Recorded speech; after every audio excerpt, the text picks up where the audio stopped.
So now we've had this deer hanging for a couple days, it's cooled off, aged a little bit. We're gonna take the front shoulders off, pull the loins out, which would be the back straps, a lot of people call them. We'll pull the back in, which you can pull your roast off of those. We'll put them on the table, we'll cut those up, and then we'll do our grinding. So this first step is, we'll pull these shoulders up, and it's very easy. All you do is pull out on them. We already kind of opened them up the other day, but we're just pulling out, and you're running your knife up, right behind, and you just feel, there's the back end of that shoulder. You can kind of feel a hard shelf there, and it'll just come right off in one piece. So that's a shoulder that we could debone.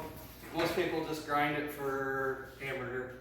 There probably is other cuts. We're not going to get in depth with anything like that. So that's a shoulder. Next one would be our loins. A lot of people just pull this fat off, which then you can feel where that backbone, right here you can see where that backbone runs right down the back. That loin runs up to here, and it starts right back here. And it goes along that side. So we're just gonna make a slit right next to the backbone, cut up here, and peel it down. We'll take this fat off. So I save the fat for making soap, and it also makes excellent bird suet.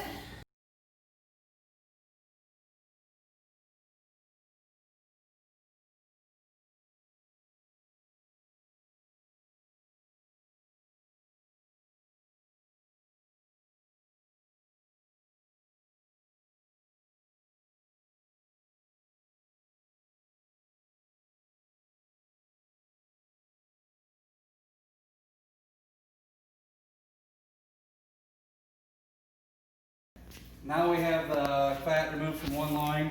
It's kind of opened up and you can see it. That's a solid chunk of muscle right there. So we're just going to make one cut that follows that backbone all the way down with that knife. And I try to do it with my arm out of the way here. But this just goes all the way down along that backbone. And we're going to come up right at the base of the rump.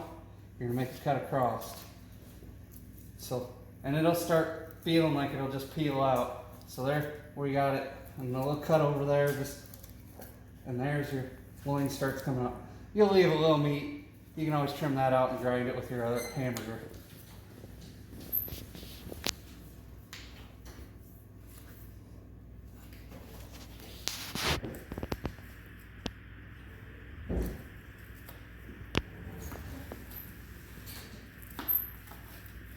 See how it just kind of pulls out? A little help with the knife every once in a while.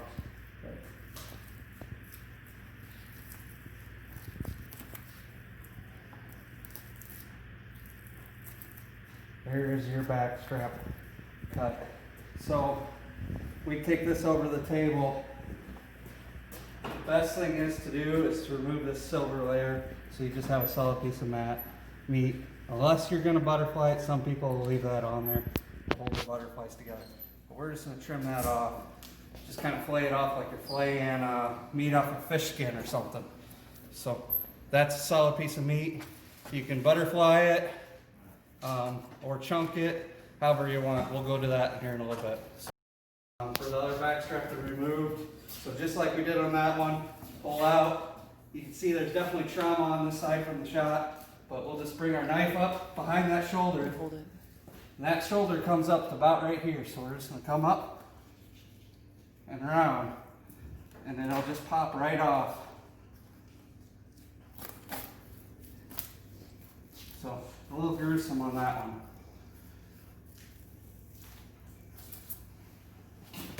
So that's another shoulder off. She's trimming off all the fat. Some people will keep some of the fat in it. It's all your preference. I might like to mix beef tallow or pork fat with it if I can. It just fries up a little better than deer fat with a little bit less beef flavor. So what we're gonna do here, once she gets all that fat removed, you will feel this thing and you can feel a bone running through there. Where that bone is where your line you cut from. So and you can almost see it right here with where I just ran my knife. So what we're gonna do is we're gonna run our knife in right along that bone. And you're still gonna have some trim work, but once you get down, you can remove all that meat for a grind right there. So on one side of the bone, there's a chunk of meat that can be trimmed and cleaned up. You go to the other side of the bone, you feel your knife down along that bone. And you're just gonna go up and you're just gonna keep feeling it. And this is a shoulder blade. You're running your knife along. So you just kind of fillet it off like you would fillet. You're gonna hear it again and again, kind of like filleting a fish. I've done a few of them in my day, but I'm not as good with the deer.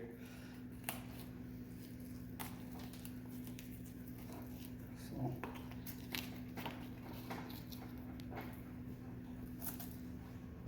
You just use that bone as your reference cut. So.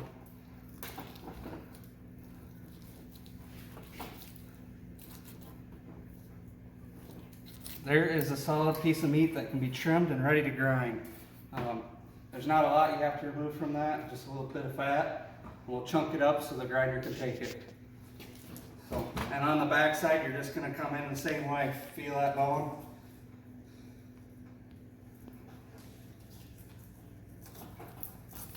Just peel it off. Just run your knife. You don't wanna cut into the bone. You'll run your knife. You just wanna run along the bone with your knife. So, and you'll have a pretty fairly clean piece with most of the meat off of that bone. You may still have a little bit there. You can feed your cats and dogs. It's hard to get all that. But that is pretty much deboning the front leg. A lot of people don't take this stuff down here because their grinders won't be able to grind it. They'll just clog their grinder. So that's maybe cat food or dog food if you want to make it up. Cut it up into a stew if you wanted to cut stuff. So that's your front leg. So a lot of people will just cut their loins and that's a cook. They'll put that on the grill like that. Otherwise, another common way to do it is they'll section it out and butterfly it like a pork chop. So they'll just cut down part way, not all the way through, and then cut the ends solid through but leave the middle attached. And there's a butterfly chop on the grill. So that's one way to do it. There's many ways. Don't say we're doing the only way to do it, but that's another way for people to do it on the butcher here. Just gonna take this rump, all the meat off these back legs in one cut here, and we'll take them over to the table and we'll separate the roast from there. There's several different roasts that lay in this back leg. So I'm not a professional at this. Usually I do it on the table, but without room, we're gonna try to do it on hanging. So I'm just gonna make one cut down until I feel bone. I'm gonna come up here, make a cut, and then I'm gonna cut up along the bone line and peel it around. So into the bone, all right, cut in right below this knee into a bone. And I'm gonna follow that bone around. And then I'm going to follow this line down. You can kind of see it on the inner leg. There's a line right along that bone. I'm just going to follow that down. So this is going to start peeling apart here. So now we got that. We're just going to come in. If you can see this, Jess, we're just going to peel it around here.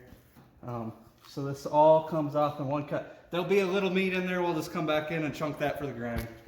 So we're just going to peel this around as one roast, rump roast, boneless roast right now, and then we'll cut all of our extra roast out of it. So peeling it around, be careful, we're still hanging, a lot of meat, so we're going to come in low with our back cut around here.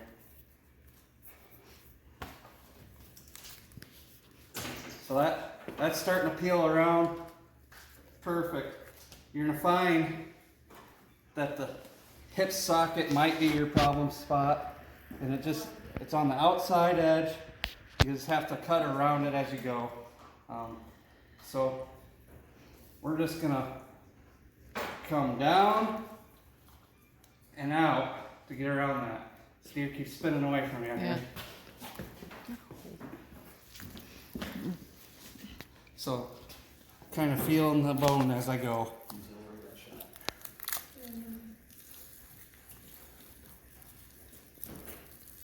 So we're almost got this as a one cut here.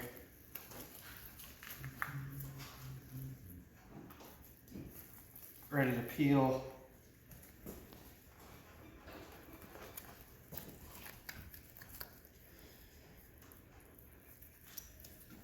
Off. So we're just kind of working it around this bone here.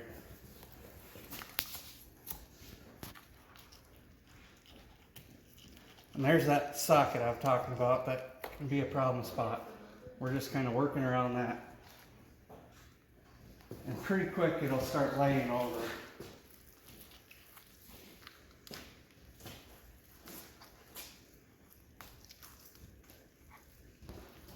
So, if you come over here, Jess, they can see where we cut that. When we're gutting it, this bone lays in flat into that socket, so we got to go around that. And this whole roast is about ready to fall off. So this is where you want a good grip. Nope. As I didn't have a good grip. All right, so there's our whole rump end. There's some trim meat still there. We'll get that off, but we'll cut a couple of roast out of this for these guys, and we'll go from there. Now we've started breaking down one half for sure. We got the loin out, back roast. There's some trim meat we still got to peel off. Some trim meat down here on the neck. Some people will cut this neck and just do it a neck roast with the bone in for stew. We're gonna take this flank off. That'll be grind meat. You can trim it up, or I guess that you could make a bacon out of it if you really wanted to. I'm not professional at that by any means, but we'll trim that up and grind that here today. Another thing you can do, a lot of people, it's kind of, some people do it, some people don't, is they'll come in, we'll clean this rib off of this fat chunk that lays over it. Pretty much the bacon too.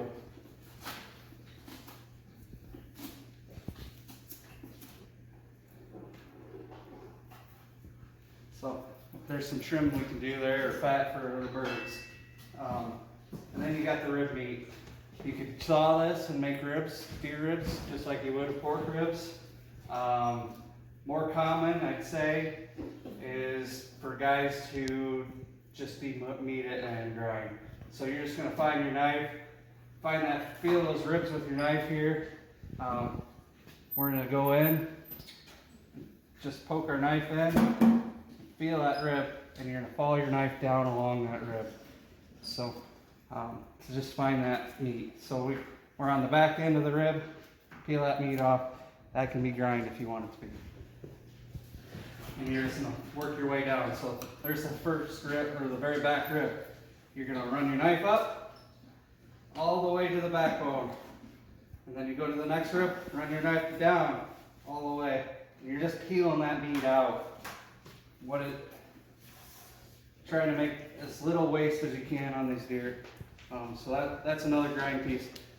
That's your preference. If you don't like the fatty stuff, it's hard to clean this out because it's kind of got a marbled layer through it. So that's the next one of the steps you can do. So they're just cleaning up the meat, taking all the bloodshot pieces out, just making it nice clean. You want the cleanest meat you can. They're trimming the fat off, any of that silver meat, sinew, just to make it'll go through the grinder better and just makes a better product at the end. And that stuff will go in the scrap, and at this facility we're gonna cook it up and give it to the cats and dogs. So. This is the back end we removed from the back legs. All one thing, there's several roasts here. So the easiest way to go about this, from the outside you can see the lines, but now that it's off in one piece, we can just pull in and you can see where this all separates out. So we're just gonna pull these apart. So all you do is find that where it separates and you're just gonna pull that roast off. That's one roast right there that we're just gonna peel off the other one. So that's a roast ready for the crock pot right there. You can trim a little more fat if you want. I don't mind a little fat on my roast sometimes, so that's not a bad thing. So that's a roast ready to go. Here's your flat roast, the next one. Next cut. You just see those lines and you just cut along them. So there's another one right there. And kind of your football is in here, and I may have made a few little bit of cuts that are cut into it, but I'm just gonna clean this up. So there's a line right here. We're just gonna go right through, and your football roast is ready. And that's just some trim meat for the thing. So there's your football roast. You can cut it and make it smaller if you want to. If you got a smaller family. And that.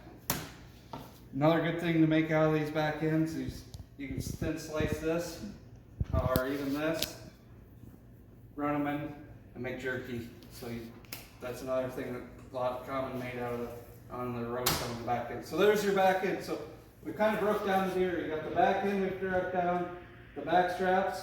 The other day you saw the loins.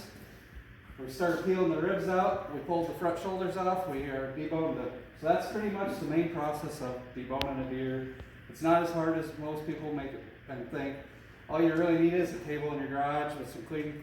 You want a clean facility, some way to hang it, a rope with, and they sell gambrels at Tyson's or other places around this area to hang it. You'll have to find a way to hang it in your garage or somewhere in your basement. That'd be in a cool area. So you could do it all in one day. You don't have to hang it and let it cool and age like we just did with this one. But that's the main gist of kind of butchering a deer down to the T. There's a lot more specifics you can do, and there's definitely professionals. We're not professionals. We're just kind of showing those that are novice that don't have a clue what they're doing. Hopefully they kind of can come out of this and say, hey, I can go deer hunting, and I know what I can do. So that's what our goal is out of this video.